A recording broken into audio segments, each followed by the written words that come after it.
सम्राट अशोक मौर्य वंश के महान शासक थे। उनका जन्म लगभग 304 ईसा पूर्व में हुआ। वे सम्राट बिंदुसार के पुत्र और चंद्रगुप्त मौर्य के पौत्र थे।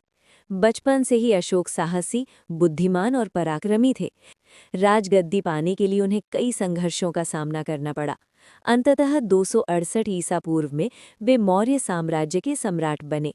राजा बनने के बाद अशोक ने अपने साम्राज्य का विस्तार करने के लिए अनेक युद्ध किए। उनका सबसे प्रसिद्ध युद्ध कलिंग युद्ध था, जो 261 ईसा पूर्व में हुआ। इस युद्ध में लाखों लोग मारे गए, हजारों घायल हुए और अनेक परिवार उजड़ गए। युद्ध भूमि में फैली लाशें और रोते हुए लोग देखकर अशोक का हृदय द्रवित हो गया। इस घटना ने अशोक के जीवन को पूरी तरह बदल दिया। उन्होंने हिंसा का मार्ग छोड़कर बौद्ध धर्म अपनाया और अहिंसा, करुणा, प्रेम और सत्य के रास्ते पर चलने का संकल्प लिया। उन्होंने प्रजा की भलाई के लिए अस्पताल बनवाए, सड़कों के किनारे वृक्ष लगवाए, कुएं खुदवाए और यात्रियों के लिए विश्राम गृह बनवाए। उन्होंने पशु हिंसा पर भी रोक लगाई।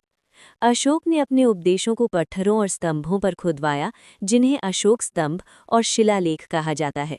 इन संदेशों में धर्म, नैतिकता और मानवता की शिक्षा दी गई है।